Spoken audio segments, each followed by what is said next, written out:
জাতীয় ঈদগাহে পবিত্র ঈদুল আজহার প্রধান জামাত অনুষ্ঠিত হয়েছে। সকাল 7:30টায় অনুষ্ঠিত ঈদ জামায়াতে হাজারো মুসল্লির সাথে অংশ নেন প্রধান উপদেষ্টা প্রফেসর ডক্টর মোহাম্মদ ইউনূস, উপদেষ্টা পরিষদের সদস্যবৃন্দ সহ নানা শ্রেণী পেশার মানুষ। নামাজ শেষে মোনাজাতে দেশের শান্তি সমৃদ্ধির পাশাপাশি মুসলিম কওম ও পৃথিবীর মানুষের কল্যাণের জন্য দোয়া করা হয়। মাহবুব সৈকতের রিপোর্ট। পবিত্র ঈদুল আজহার জামাতে অংশ নিতে রাজধানীর হাইকোর্ট সংলগ্ন জাতীয় ঈদগাহ মাঠে বিভিন্ন স্থান থেকে ছুটে আসেন হাজারো ধর্মপ্রাণ মুসল্লি। দিনটির তাৎপর্য তুলে ধরে নামাজের আগে সমবেত মুসল্লিদের দিক নির্দেশনা দেন জাতীয় মসজিদের খতিব। নির্ধারিত সময় সকাল 7:30 অনুষ্ঠিত হয় জামাত। হাজারো মুসল্লির সাথে এতে অংশ নেন প্রধান উপদেষ্টা প্রফেসর ডক্টর মোহাম্মদ ইউনূস।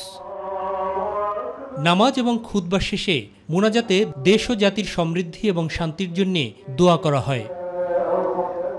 মোনাজাতের পর মধুর সেই দৃশ্য। বাবা মার জন্য দোয়া করলাম, দাদা দাদির জন্য দোয়া করলাম, আমি সবাইকে দোয়া করছি। সব সময় মসজিদে পড়া হয়, প্রথমবার ঈদগাহে পড়লাম, অনেক ভালো। অনেকেই প্রথমবারের মতো ঈদগাহে এসে জামাত আদায় করতে পেরে আপ্লুত। ব্যবস্থাপনা নিয়েও সন্তোষ প্রকাশ করেন মুসল্লিরা। ঈদুল আজহার জামাত আদায় করেছি, অত্যন্ত চমৎকার ছিল পরিবেশ, খুবই সুন্দর নিরাপত্তাভাবে মানুষ চলতেছে। নারীদের জন্য বরাবরের মতো ছিল আলাদা ব্যবস্থা। সবার সাথে জামাতে অংশ নিতে পেরে খুশি ছিলেন তারাও। আমি ছোটবেলা থেকে এ পর্যন্ত এই ফার্স্ট ঈদের নামাজ পড়লাম। আজকে দিবস উপলক্ষে হলেও একদিন এক কাতারে নামাজ পড়া উচিত, ভিতরে অনেক শান্তি লাগে। আমাদের নিরাপত্তার ব্যাপারে এখানে র্যাব আছে, আর্মিরাও আছে, দেখতে পাচ্ছি। পবিত্র এই দিনেও ফিলিস্তিনের মুসলমানদের উপর বর্বর ইসরায়েলি বাহিনীর হামলায় ব্যথিত হন সবাই। একই সাথে মুসলিম বিশ্বের ভূমিকা নিয়েও অসন্তোষ ছিল মানবতাবাদী প্রত্যেকের মনে। ফিলিস্তিনি মানুষের যে কষ্ট, গাজার মানুষের যে কষ্ট, এটা আমরা মর্ম অনুভব করতেছি। ফিলিস্তিন সুন্দর এবং যাতে নিরাপদ একটা দেশ পায় তারা, সেটাই হচ্ছে প্রত্যাশা। ত্যাগের অমীয় বাণী নিয়ে প্রতিবছর মুসলিম উম্মার কাছে ফিরে ফিরে আসে পবিত্র ঈদুল আজহা। হযরত ইব্রাহিম আলাইহিসসালাম এবং ইসমাইল আলাইহিসসালামের স্মৃতি বিজড়িত এই দিনে ঈদগাহে এসে লাখো মুসল্লি নতুন করে দীক্ষা নেন ভোগ নয়, ত্যাগী শান্তি এবং ত্যাগের মাধ্যমেই অর্জিত হতে পারে মহান আল্লাহর সন্তুষ্টি এবং নৈকট্য লাভ। ঈদুল আজহার শিক্ষায় সমাজ গড়ে তোলার প্রত্যয় ছিল ঈদ জামাতে আগত সকল মুসল্লির। একসাথে এক কাতারে নামাজ পড়লাম। এই হিংসা বিদ্বেষ এইসব বাদ দিয়ে জনগণের জন্য, মানুষের জন্য চিন্তা ভাবনা করতে হয়। মাহবুব সৈকত, মাই টিভি, ঢাকা। পবিত্র ঈদুল আজহা উপলক্ষে জাতীয় মসজিদ বায়তুল মোকাররমে 5টি জামাত অনুষ্ঠিত হয়েছে। প্রথম জামাত অনুষ্ঠিত হয় সকাল 7টায়, এরপর দ্বিতীয় জামাত 8টায়, তৃতীয় জামাত 9টায় এবং চতুর্থ জামাত 10টায় অনুষ্ঠিত হয়। সবশেষ জামাত সকাল 11:15টায় অনুষ্ঠিত হয়। নামাজ শেষে সর্বশক্তিমান আল্লাহর দরবারে কোরবানি কবুল করে নেওয়ার ফরিয়াদ করেন মুসলমানরা। মনোয়ার হোসেনের ক্যামেরায় ইউসুফ আলীর রিপোর্ট। মুসলমানদের দ্বিতীয় বৃহত্তম ধর্মীয় উৎসব পবিত্র ঈদুল আজহার জামাতে অংশ নিতে বিভিন্ন বয়সের মুসল্লিদের ঢল নামে জাতীয় মসজিদ বায়তুল মোকাররমের দিকে। নামাজের আগে কোরবানির নিয়মকানুন সম্পর্কে দিক নির্দেশনা দেন ইমাম। অতিরিক্ত 6 তাকবীরে ইমামের পেছনে ঈদের নামাজ আদায় করেন ধর্মপ্রাণ মুসল্লিরা। নামাজের পর খুতবার মাধ্যমে ঈদুল আজহার গুরুত্ব ও তাৎপর্য তুলে ধরা হয়।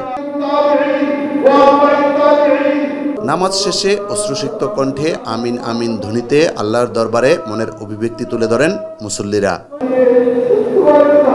কুরবানি কবুল করে নিতে মহান রবের দরবারে ফরিয়াদ জানান বিভিন্ন বয়সের ধর্মপ্রাণ মুসলমান। যে পশুত্ব রয়েছে তার কোরবানি করে আমরা প্রকৃত অর্থে আল্লাহর ভয় নিজের মধ্যে ধারণ করে আমরা যেন আল্লাহর সন্তুষ্টি অর্জনের উপযোগী করতে পারি নিজেদেরকে, সেই চেতনা নিয়ে আমরা ঈদুল আজহা পালন করে থাকি। কোরবানি হলো ইব্রাহিম আলাইহিস সালাম এবং ইসমাইল আলাইহিস সালামের স্মৃতি বিজড়িত দিন। এই কোরবানিতে আমরা দোয়া করছি সবাই যাতে মিলেমিশে থাকতে পারি, মিলেমিশে থাকতে পারি এবং আমাদের রাষ্ট্র যাতে সুন্দরভাবে পরিচালনা হয়, আমরা এই দোয়া আল্লাহ পাকের কাছে করেছি। মানুষ যেভাবে ইসলামের উপরে থাকতে পারে, আল্লাহর ইবাদত করতে পারে, সেজন্য সকলের কাছে আল্লাহর কাছে দোয়া করছি, সকলের জন্য সবাই একসাথে মানে বসবাস করতে পারি, শান্তি সৌহার্দ্য সম্প্রীতির সাথে মানে আমরা ভাই ভাই হিসেবে চলতে পারি। সমগ্র দেশবাসীকে পবিত্র ঈদুল আজহার শুভেচ্ছা, ঈদ মুবারক। পাশাপাশি সমগ্র বিশ্বে শান্তি প্রতিষ্ঠার রহমত দান করতে আকুতি ছিল মহান সৃষ্টিকর্তার দরবারে। ঈদ খুশির, ঈদ আনন্দের। এই আনন্দ শুধু কুরবানির পশু জবাইয়ের মাধ্যমে নয়, ত্যাগের মহিমায় উদ্ভাসিত হয়ে মনের পশুত্ব জবাইয়ের মাধ্যমে এই আনন্দ বিরাজ করুক সর্বস্তরে, এমনটাই প্রত্যাশা অগণিত ধর্মপ্রাণ মুসলমানের। ইউসুফ আলী, মাই টিভি, ঢাকা। মুমিন বান্দার জীবনে কোরবানির গুরুত্ব সীমাহীন, কারণ মুমিনের জীবনের একমাত্র লক্ষ্য মহান আল্লাহর নৈকট্য লাভ করা, আর প্রকৃত কোরবানি তাকে দ্রুত আল্লাহর নৈকট্যে ভূষিত করে। কোরআনে বর্ণিত আছে, নামাজ, কোরবানি, জীবন ও মরণ আল্লাহ তাআলার জন্য। ইসলামী বিশ্লেষকরা বলছেন, কোরবানি মূলত তাকওয়া শিক্ষা দেয়, তাই এর মধ্য দিয়ে তাকওয়ার প্রকাশ ঘটাতে হবে। ইলিয়াস মাতবরের রিপোর্ট। ঈদুল আজহার প্রচলন ৬ষ্ঠ হিজরিতে। প্রতি বছর আনন্দ ও ত্যাগের পয়গম নিয়ে হাজির হয় ঈদুল আজহা। কোরবান ও কোরবানির শব্দের অর্থ উৎসর্গ বা ত্যাগ, অন্যভাবে এর অর্থ নৈকট্য বা সান্নিধ্য। কোরবানির পশুর রক্ত, গোশত এগুলো কিছুই আল্লাহর কাছে পৌঁছানা, ওয়ালাকিন ইয়ানালুহু তাকওয়া মিনকুম, বরং আল্লাহর কাছে তোমাদের তাকওয়াই পৌঁছায়। সুতরাং এই কোরবানি করার মাধ্যমে আমি যেন আমার তাকওয়ার প্রকাশ ঘটালাম। কোরবানি মূলত আমাদেরকে তাকওয়ার শিক্ষা দেয়, যে আমলই আমি করব এটা আল্লাহর জন্য করব, আল্লাহর ভয় নিয়ে করব, আমি আল্লাহর জন্য করছি, এটার জন্য লক্ষ্য এবং টার্গেট থাকে। মূলত কোরবানি আমাদেরকে এই এখলাসের ক্ষেত্রে আর অগ্রসর হওয়া এবং অন্তরে তাকওয়া অর্জন করে এই শিক্ষা দেয়। কোরবানি গ্রহণ হওয়ার মূল উপাদান তাকওয়া বা খোদাভীরু। আসলে কোরবানি করাটা এটা মানব জীবনে অপরিহার্য বিষয় এবং আল্লাহকে পাওয়ার একমাত্র একটা পন্থা, মানে অন্যতম একটা পন্থা। এবং রাসূল সাল্লাল্লাহু আলাইহি ওয়াসাল্লাম বলছেন যে এটা শুধু এই ফজিলতই না, বরং এটা হলো আপনার পুলসিরাতের বাহন হবে। সাম্মিনু দহায়াকুম ফাইন্নাহা তাকুনু আলাস সিরাতি মাতায়াকুম। আল্লাহর সন্তুষ্টির জন্য স্বার্থত্যাগ, আত্মত্যাগ ও সম্পদ ত্যাগ, এটাই হলো কোরবানি, যা শিখিয়ে গেছেন হযরত ইব্রাহিম এবং ইসমাইল আলাইহিস সালাম। যে কোরবানি করার চাইতে এই দিনগুলোতে আল্লাহর কাছে প্রিয় আর কোনো ইবাদত নেই। ইলিয়াস মাতবর, মাই টিভি, ঢাকা। ঢাকার 2 সিটি কর্পোরেশনের 12 ঘন্টার মধ্যে প্রথম দিনের কোরবানির বর্জ্য অপসারণ করার চ্যালেঞ্জ নিয়েছে বলে জানিয়েছেন উপদেষ্টা আসিফ মাহমুদ সজীব ভুইয়া। দুপুরে কলাবাগান ও আগারগাঁওয়ে বর্জ্য অপসারণ কার্যক্রম পরিদর্শন করে তিনি কথা জানান। পরিচ্ছন্নতার এই কর্মযজ্ঞে অংশ নিয়েছে 20,000 কর্মী। দুপুর 2টা থেকে শুরু হয়েছে কার্যক্রম। সুষ্ঠু ব্যবস্থাপনার জন্য সব কর্মকর্তা কর্মচারী ছুটি বাতিল করেছে কর্তৃপক্ষ। ঢাকার 2 সিটি কর্পোরেশন এলাকায় বর্জ্য হতে পারে 50,000 টন। তবে আমি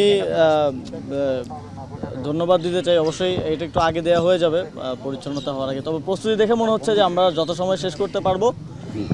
আমাদের 2 সিটি কর্পোরেশনের সকল পর্যায়ের কর্মকর্তা কর্মচারীরা এবং পরিচ্ছন্নতা কর্মীরা অনেক পরিশ্রম করে যাচ্ছেন এবং 2 জন প্রশাসক যে কমিটমেন্ট দিলেন যে আজকের মধ্যেই সিংহভাগ পরিচ্ছন্নতা করা সম্ভব হবে এবং আরও আজকের মধ্যে শতভাগই সম্ভব হতো যদি নির্ধারিত যে কোরবানির স্থান আসলে দেওয়া হয়েছিল সেটা সবাই মেনে চলত। দর্শক, এই মুহূর্তে আগারগাঁওয়ে আছেন সহকর্মী ইলিয়াস মাতবর, যুক্ত হচ্ছি তার সাথে। ইলিয়াস, কোরবানির পশুর বর্জ্য অপসারণ কার্যক্রমের কি খবর আছে আপনার কাছে, আমাদের জানাবেন।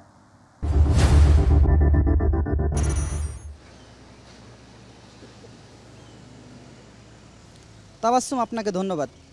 আপনি জানেন যে আজকে সকাল থেকে কিন্তু কোরবানি শুরু হয়েছে। রাজধানীর 2 সিটি কর্পোরেশনের প্রায় 7 লাখের উপরে পশু কিন্তু জবাই হওয়ার সম্ভাবনা রয়েছে। এরপরে যে বর্জ্য অপসারণ, এটা নিয়েই কিন্তু বড় সমস্যা দেখা দেয় বা সবার মধ্যে এটাই থাকে চিন্তা যে কিভাবে বর্জ্য অপসারণ করা হবে। ঢাকা উত্তর সিটি কর্পোরেশনের আমরা এখন যে আগারগাঁও রয়েছে, এখানে কিছুক্ষণ পূর্বে আসিফ মাহমুদ সজীব ভুইয়া উপদেষ্টা তিনি আসছেন। এখানে উত্তর সিটি কর্পোরেশনের বর্জ্য ব্যবস্থাপনা কার্যক্রম উদ্বোধন করেন আসিফ মাহমুদ সজীব ভুইয়া। তিনি বলেছেন সিটি কর্পোরেশন পরিষ্কার পরিচ্ছন্নতা রাখার জন্য সবচেয়ে বেশি ভূমিকা পালন করছেন পরিচ্ছন্নতা কর্মীরা, তারা আনন্দ বিসর্জন দিয়ে কাজ করছেন। এখানে আজকের মধ্যে সিংহভাগ ময়লা অপসারণ করা সম্ভব হবে বলে জানিয়েছেন তিনি, এবং তিনি বলেছেন যে আজকের মধ্যেই সম্পূর্ণ ময়লা অপসারণ করা সম্ভব হতো যদি নির্দিষ্ট স্থানে কোরবানি করা হতো। এবং আপনাকে আরেকটা বিষয় আমি জানাতে চাই, ঢাকা উত্তর সিটি কর্পোরেশনে 10 ঘন্টা আর দক্ষিণ সিটি কর্পোরেশন 12 ঘন্টার মধ্যে প্রথম দিনের কোরবানির বর্জ্য অপসারণ করতে চায়। প্রথম দিনে 25,000 টন বর্জ্য অপসারণ লক্ষ্যে 2 সিটি কর্পোরেশনের পরিচ্ছন্নতার এই কর্মযজ্ঞে অংশ নেবেন 20,000 কর্মী। দুপুর 2টা থেকে কিন্তু এই ঢাকা উত্তর এবং দক্ষিণের এই অপসারণের এই কার্যক্রম শুরু হয়েছে। সুষ্ঠু ব্যবস্থাপনার জন্য সব কর্মকর্তাদের ছুটি কিন্তু বাতিল করা হয়েছে। ইলিয়াস, আপনাকে ধন্যবাদ। ডিসেম্বরে নির্বাচন আয়োজন সম্ভব, এপ্রিল মাস বাংলাদেশের নির্বাচন আয়োজনের জন্য সঠিক সময় নয় বলে জানিয়েছেন বিএনপি মহাসচিব মির্জা ফখরুল ইসলাম আলমগীর। সকালে দলের প্রতিষ্ঠাতা সাবেক রাষ্ট্রপতি জিয়াউর রহমানের সমাধিতে শ্রদ্ধা জানিয়ে তিনি কথা বলেন। আর চট্টগ্রামে দলের স্থায়ী কমিটির সদস্য আমির খসরু মাহমুদ চৌধুরী বলেন, নতুন বাংলাদেশ গড়তে সবাইকে ঐক্যবদ্ধ থাকতে হবে।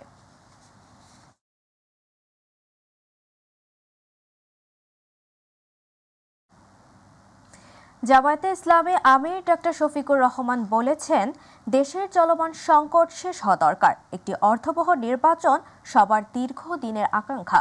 সকালে মৌলভীবাজারে কুলাউড়া ভাটারা ইউনিয়নের তুলাপুর ঈদগাহ ময়দানে নামাজ শেষে সাংবাদিকদের তিনি কথা বলেন। সুষ্ঠু নির্বাচনের জন্য সংস্কার হতে হবে, বিচার দৃশ্যমান হতে হবে, জুলাই ঘোষণা হবে উল্লেখ করে তিনি বলেন, জাতি যেমন নির্বাচন চায় না, সরকার চাইলে জামায়াতে ইসলামী সর্বাত্মক সহযোগিতা করতে প্রস্তুত।